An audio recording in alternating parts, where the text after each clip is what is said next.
Welcome to the Madison Miller Podcast. Today is Monday, February 17th, 2020. Today I'm going to recap All-Star Weekend from the NBA, NHL, college basketball, the Daytona 500 being postponed, and American Idol from last night, and my best bets of the day. Okay. We're going to start in the NBA with All-Star Weekend. The celebrity game, Michael Wilbon's team beat Stephen A. Smith's team in what was a pretty entertaining game, if you ask me. There was a four-pointer, which they tried out. They did that a few years ago, too, and that seems to really be a big factor in the scores. I wonder if they would try that in any regular NBA contests, like the All-Star game or whatnot in the future.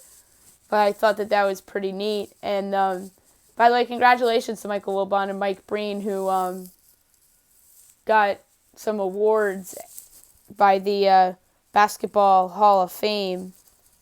So that's pretty good honors for two gentlemen that one of them's the voice of the NBA, the voice of the New York Knicks, and I think that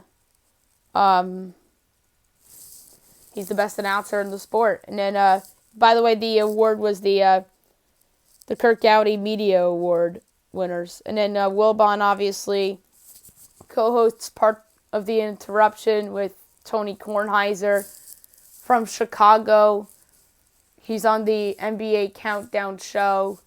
He's a very smart guy, and he really deserves the award. And congratulations to them. And then the Transformative Media Award went to Inside the NBA, which is a great show on TNT after their normal doubleheader on Thursday nights with Kenny Smith, Shaq O'Neal, Charles Barkley, and host Ernie Johnson. So congratulations to those guys as well. And then back to the All-Star festivities. Team USA defeated Team World 151-131. USA just killed it. The MVP of this game was Miles Bridges, who had 20 points for Team USA off the bench with 3 3-pointers and 5 rebounds and 5 assists. The winning scorer of this game was R.J. Barrett. He had 27 points, 11 of 17 shooting, 6 boards, 5 assists. He showed the potential that the Knicks saw by taking him third overall. He's had a nice rookie year, but obviously not as good as Zion and Ja Morant, just like I thought. But there's been some games where he'd take off, and some quarters and halves he'd take off. And other games like this where he'd go nuts, and you'd say, yeah, that's what the Knicks see with this guy. I still think he'll be a solid NBA player, starter, maybe a couple All-Stars if he develops a shot consistently. But he had a nice game. Shai Gilgeous-Alexander, Luka Doncic, he had 16. Brandon Clark had 22. Mo Wagner had 16 off the bench, I'm talking about for World. Zion had 14. Ja Morant had 10. Trae Young had 18. Kendrick Nunn had 16. Jaren Jackson Jr. had 12. Eric Pascal had 23 off the bench, shot 10 for 13. I'm surprised he didn't win the MVP. And then Colin Sexton had 21 points off the bench for Team USA. And then Saturday were all the contests. First was the skills competition. Bam Adebayo won that over Domantas Sabonis in what was a fun skills challenge competition. It's funny that a lot of big men have been winning lately, that competition. I know Kristaps Porzingis won it a few years ago. I think Karl Anthony Towns won it one year. I know 2 years ago Spencer Dinwiddie. Last year was Jason Tatum. Jason Tatum I don't consider a big. I consider him a combo forward. So good for Bam. 3-point contest. Buddy Hield won it. They did it kind of different than they used to. They added the green balls the dew balls that are worth 3 points. I believe it was Mountain Dew. And, the Gatorade. It was something. It was some sort of colored drink that was worth 3 points. And obviously the regular balls were 1 point, and then the white and red balls were worth 2 points. And the final three ended up being Buddy Hield. Trae Young didn't make it. It was Buddy Hield along with two others. But Buddy played really well, and I took the 6-1 for him to win it. And good for him. And by the way, the other two finalists were Devin Booker and Davis Bertans. And in the slam dunk contest, there's a lot of controversy. Derek Jones Jr. won over Aaron Gordon. Some people thought that Pat Connaughton was robbed as well. Aaron Gordon tried to attempt the dunk over Taco Fall, and he didn't go high enough, and I think that's what cost him the slam dunk contest. So Derek Jones Jr. wins that. So that turned out to be fun. And then last night, the All-Star game with the new format was awesome. So I think it was Team Giannis up by 7 after the third quarter. Then they did first to 157 wins. So each team was more competitive in the fourth quarter. And Team LeBron came out on top 157-155. There's a lot of calls that were very close. James Harden was called for a charge after what could have been a game-winning three for him. And then there was a very close call that they initially had a goaltending. LeBron had a layup, and then Giannis, it looked like he had a clean block, but they called it a goaltending, but they changed it to a clean block. And then Kyle Lowry was the one that drew the charge on James Harden, and then Lowry was called for an offensive foul on the other side, which got Team LeBron the ball back. But it was a lot of fun, and Kawhi Leonard had 30 points. He was named the first ever Kobe Bryant All-Star Game MVP.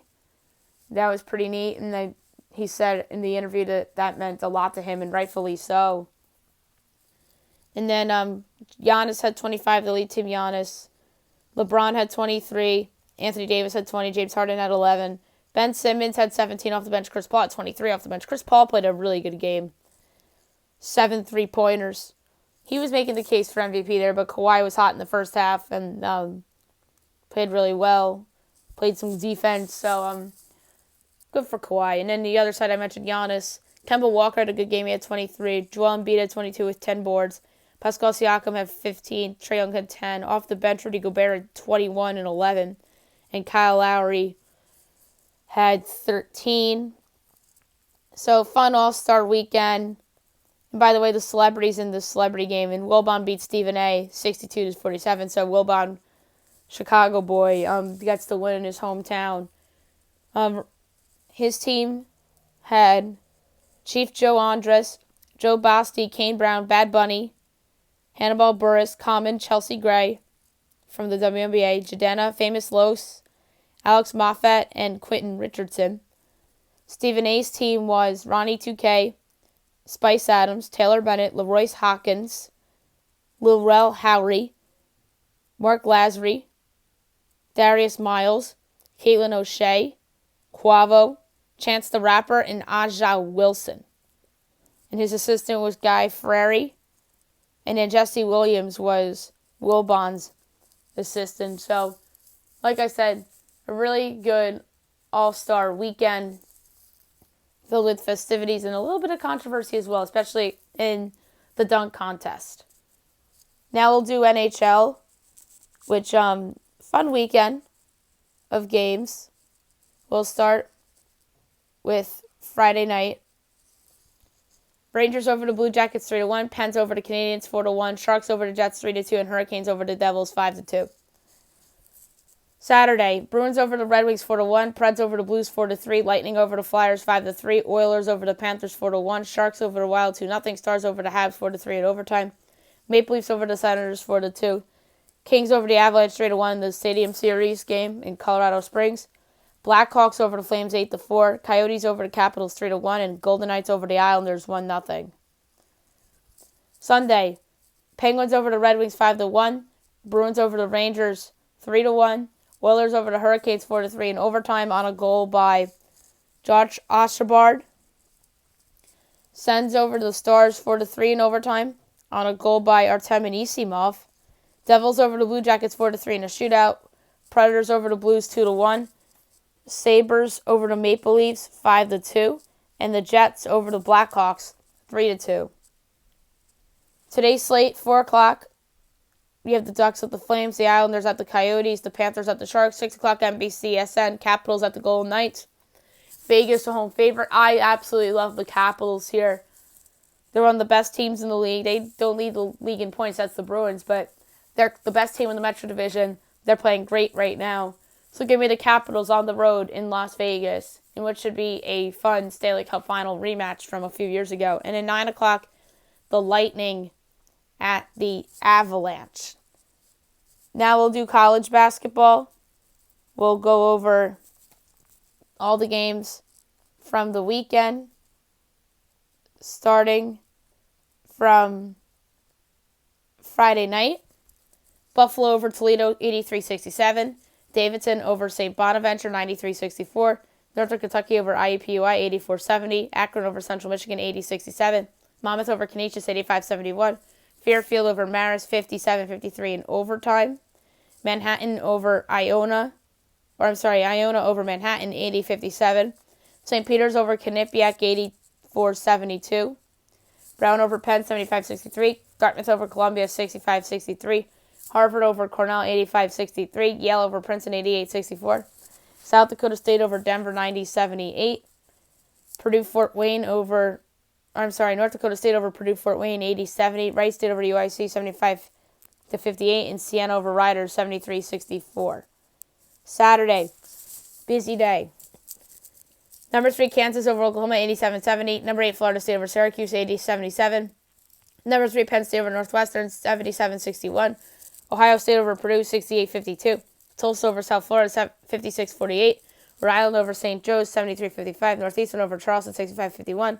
Number 6, Dayton over UMass 71-63. Oklahoma State over number 24, Texas Tech 73-70. Mississippi State over Arkansas 78-77. Army over Lehigh 79-66. UMBC over New Hampshire 65-59. Cleveland State over Detroit Mercy 67-66 in overtime. Kent State over Ohio 87-72. Stanford over DeSoto 74-62. East Tennessee State over VMI 72-67. Fairleigh Dickinson over Robert Morris 72-71. Bowling Green over Ball State 77-71. Number 12 Kentucky over Ole Miss 67-62. Florida A&M over Delaware State 97-95 in double overtime. North Texas over Old Dominion 64-47. Georgia State over Coastal Carolina 92-80. Air Force over San Jose State 95-86. Bradley over Southern Illinois 69-67. Bucknell over American 72-68. Iowa State over Texas 81-52. Miami over Wake Forest 71-54. Vermont over Binghamton 76-48. UMass Lowell over Hartford 74-67. Lafayette over Holy Cross 72-62. Wisconsin over Nebraska 81-64. Georgetown over 19 Butler 73-66. Eastern Michigan over Western Michigan 69-51. St. Louis over LaSalle 84-69. Louisiana Tech over FAU 81-68. Texas State over Arkansas State 69-64. Texas Arlington over Little Rock 76-65. Oakland over Youngstown State 72-64.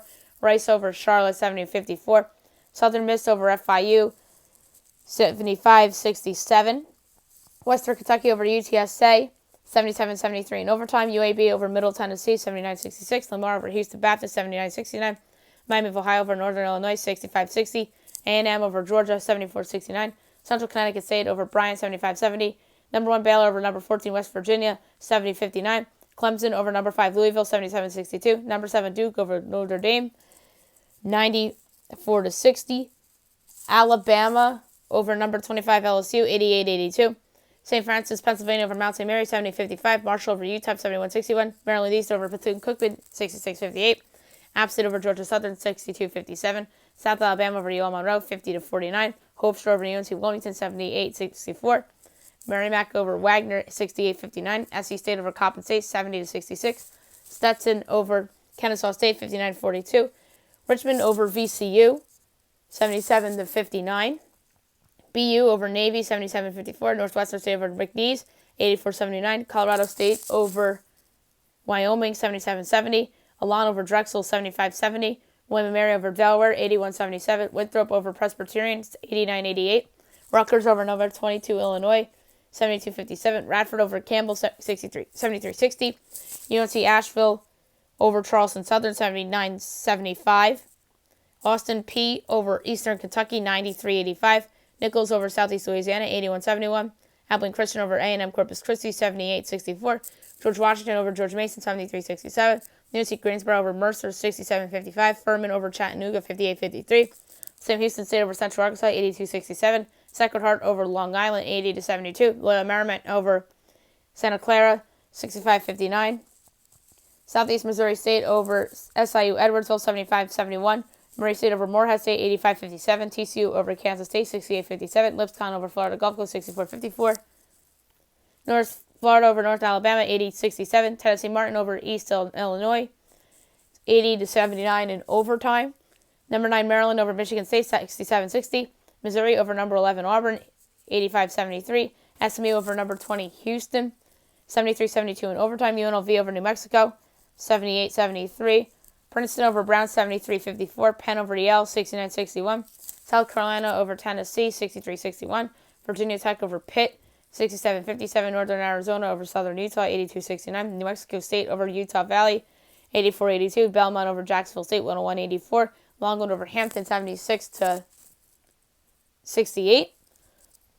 Alabama State over Alabama A&M, 61-58. Alcorn State over Mississippi Valley State, 92-88 in overtime.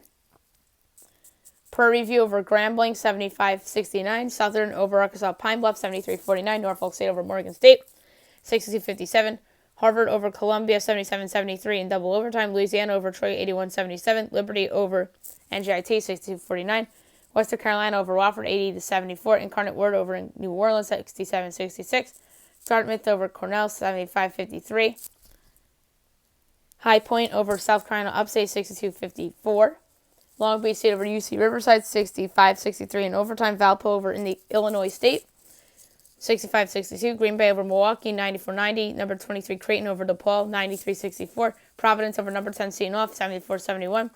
Montana State over Weber State, 77-63. Florida over Vanderbilt, 84-66. Loyola Chicago over Northern Iowa, 82-73 in overtime.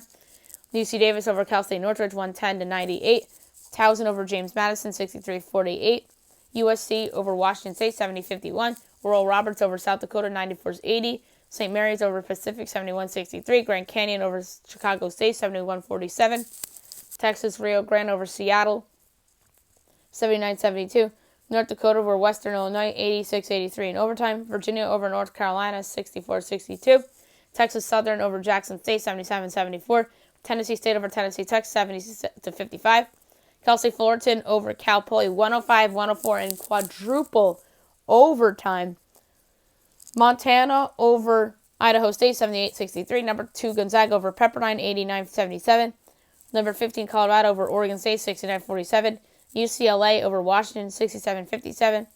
Utah State over Fresno State, 71-59. BYU over San Diego, 72-71. EMKC over Cal State Bakersfield, 59-53. Northern Colorado over Sacramento State, 68-65. Eastern Washington over Portland State, 89-81. Arizona over Stanford, 69-60. And UC Irvine over Hawaii, 70-63. Sunday, Cincinnati over East Carolina, 70-67 in overtime. Number 15 Villanova over Temple, 76-56. Number 21 Iowa over Minnesota, 58-55. Michigan over Indiana, 85-65. Albany over Maine, 66-60. Iona over Marist, 78-70. Niagara over Monmouth, 77-72. UIC over Northern Kentucky, 73-43. Duquesne over Fordham, 59-42. Wright State over IUPUI, 106-66. Siena over Manhattan, 65-52. Loyola Maryland over Colgate 84-80. St. Peter's over Fairfield 61-44. Wichita State over Tulane 82-57. UConn over Memphis 64-61. South Dakota State over Purdue Fort Wayne 75-64. Number 4 San Diego State over Boise State 72-55. Rider over Quinnipiac 79-63. Drake over Evansville 85-80. Missouri State over Indiana State 71-58. Omaha over Denver 85-62. BC over NC State 71-68. Arizona State over Cal 80-75. And number 17 Oregon over Utah 80-62. Tonight's games, 6:30 Fox Sports 1. Xavier at St. John's. Xavier's a 1.5 point favorite. I have it as a pick 'em. I'm going to take St. John's at home at Madison Square Garden to win this game outright. 7 o'clock ESPN, North Carolina, Notre Dame. Notre Dame's a 3.5 point favorite. I have Dame by 8. I'm taking Notre Dame, obviously. I think that Notre Dame is in a good spot after being blown out at home by Duke. I think it's a bounce back spot for them. And I think they are in play for an at-large. So they need this game. So give me Notre Dame at home against Carolina.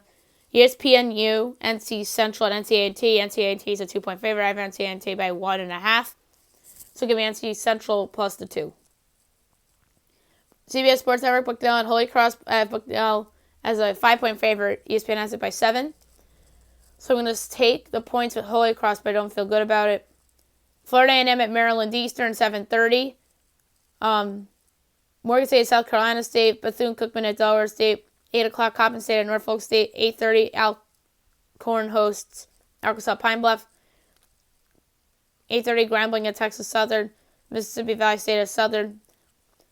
9 o'clock ESPN Iowa State at number 3 Kansas. Kansas is a 16-point favorite, and that's what I have it.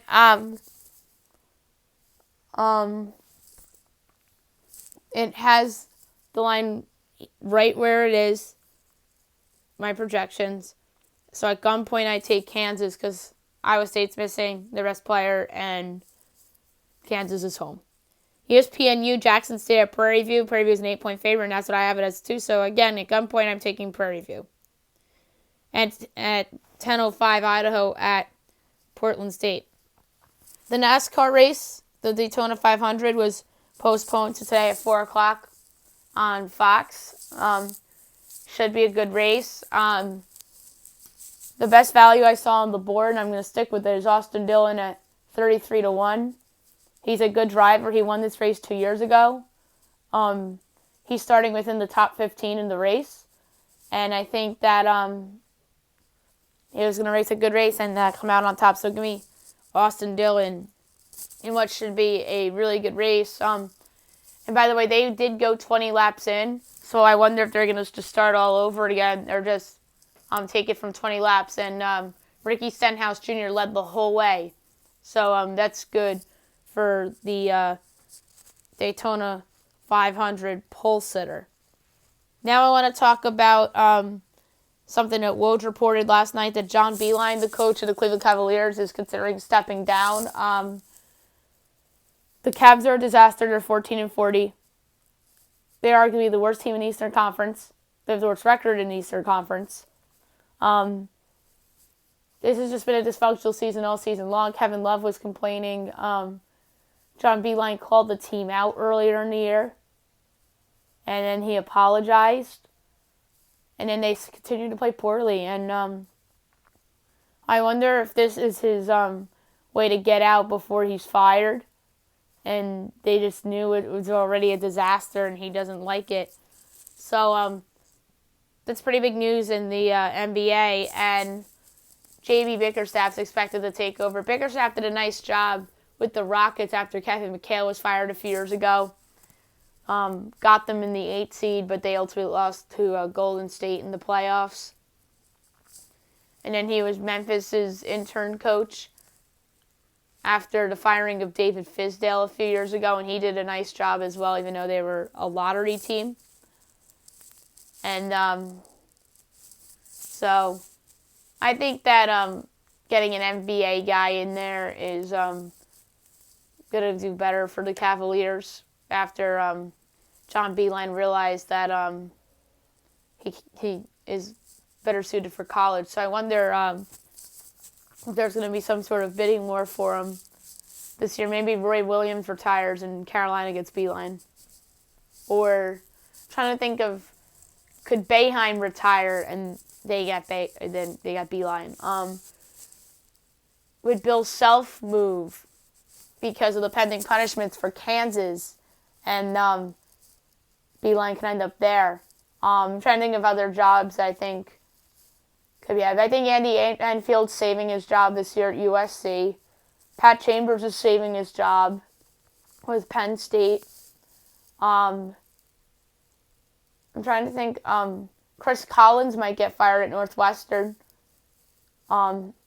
Richard Pitino might lose his job at Minnesota. So Beilein back in the Big Ten would be very interesting. Bruce Weber at Kansas State, I think, is on the hot seat in the Big 12. So maybe that could be a job that intrigues Beilein. But I think if Carolina and Syracuse have their legendary coaches retire, I feel like those would be his first options. And I think that he'd take Carolina before he'd take Syracuse, but we'll see. The New Jersey Devils made 2 trades yesterday, sending away Blake Coleman to the Tampa Bay Lightning for defense prospect Nolan Foote and the first-round pick, that's Vancouver's, that they got as compensation for JT Miller. Great trade by New Jersey from a seller's perspective. And then Coleman obviously makes Tampa Bay better. He'll be their second center behind, or their third center behind Point and Stamkos at some points. But if they pair Point and Stamkos together and put Point on the wing, then he'd be their number 2 center. So a good trade for the Lightning, a great haul for New Jersey for somebody that's having a career year. And Lou Lamoriello must be out of his mind for thinking that Andy Green will be a difference maker and that puts them over the top to win the Stanley Cup, because he traded a second-round pick and a defense prospect for Andy Green of the New Jersey Devils. He was their captain. And interesting trade for the Islanders. They need a scoring wing, top 6 scoring wing, to go with Matthew Barzal and Anders Lee. But instead they trade for Andy Green, who's not good anymore. And they gave up a second-round pick. It's a great haul for New Jersey, too.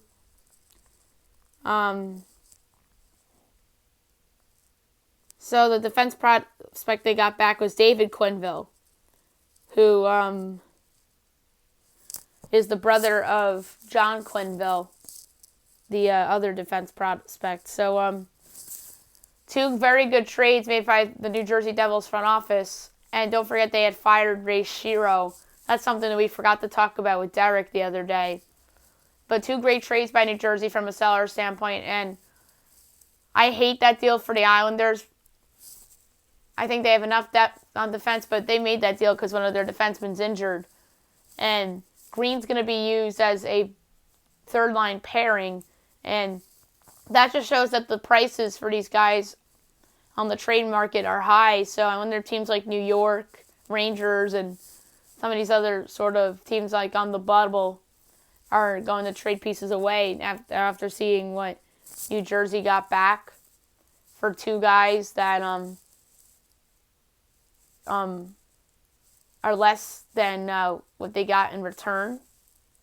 So that should be very interesting to see. And I want to get John Buchacross on the show maybe Thursday or something. Wednesday, I'm very busy tomorrow. I have a lot going on. Maybe Thursday I'll try to get him on to talk some trade deadline and other NHL stuff going on. Before we go on to talk about American Idol, the season 18 premiere last night on ABC. This is the 3rd season of it on ABC. People that stood out to me, I wrote them down. Obviously, there's a guy that came in from Mobile, Alabama, Doug Kiker. His name was, he was a garbage man who has a 3-year-old daughter. Didn't know much about singing. He didn't know what pitch meant. He didn't know what any key music terms meant. And he'll learn along the way, but he had a really good voice, and they let him through. The first girl that went in was from Savannah, Georgia. Her name is Cameron Lee Smith. She was playing the guitar, 16 years old. She made it through. Questionable one for me, a girl named Severia. I forget her last name, 22 years old from Ontario. Katy Perry gave her a yes, but the other two judges, Luke Bryant and Lionel Richie, gave her a no. I thought she was robbed. I thought she was talented, and I thought that she should have made it. There was a funky girl. Her name was Elisa from New York that did not make it. She had a lot of funky hairdos and big nails. Kind of a punk star, but didn't fit American Idol. And the one that stood out to me was somebody by the name of Louis Knight, 19 years old, from London, who moved out to Philadelphia. He did a tribute song for his best friend that died. He had a great voice. He reminded me of Taron Egerton a little bit, the actor that played Elton John in Rocketman. He made it through, Louis Knight, and I think he's somebody that will go far. And then the other one that stood out to me, Arthur Gunn. His name was 21 years old from Wichita, Kansas. Sang 2 songs, including Have You Ever Seen the Rain? He was amazing. They let him through. I think he's somebody that's going to go far on the show as well. And then the last performer was a girl named Sam Diaz from Harlem, New York, 20 years old. And she's going by the stage name Just Sam. She had a really neat story, raised by her grandmother.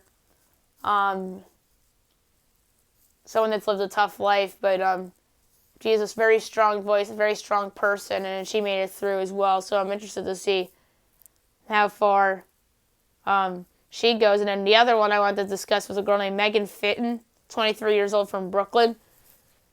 She sang a good song, Love Where You Wear by Adam Shore. She made it through, and she was a big fan of The Bachelor. Katy Perry got on FaceTime Chris Harrison, the host of The Bachelor, to tell her that she was going to Hollywood. So that was a pretty neat thing that they on American Idol pulled off for that young girl. And next Sunday is more auditions, and I think they're showing more wacky auditions this next week, and then some other inspirational stories as well. We'll talk about it on Friday's show and preview it a little bit. Best bet of the day brought to you by FanDuel, or I should say Best Bets. I'm sorry about that. College basketball, I'm going to go with Notre Dame minus the 3.5. I think North Carolina is overvalued in the market right now because of the return of Cole Anthony, and they've been competitive. Lately, they should have beaten Georgia the other day, but they got beat on a 3-point shot with 2 seconds left. So, give me Notre Dame minus 3.5. They'll win that game, I think, by double digits. And then the other one in hockey will go with the Capitals at plus 120 at Vegas. I liked a lot of underdogs today, but the one I feel the best about is the Capitals, who are playing good hockey. And Vegas has been a weird team. They're not as good at home as they used to be. So on the quest for 700 goals for Alex Ovechkin, give me the Capitals on the road at Vegas. And other underdogs I considered were San Jose at home against Florida. San Jose won for me the other night. Last week, by the way, 8-2 in best bets. Arizona at home, but the Islanders were the dog. I picked the Capitals, and the other one I considered taking was Colorado at home as a dog against the Lightning. And I parlayed those underdogs together, but in another bet. But my best bet of those 4 is the Washington Capitals. So that's it for today. I'll be back tomorrow recapping college basketball, NBA, and NHL, and any other news that happens in the world of sports. Hope you guys have a great day, everybody.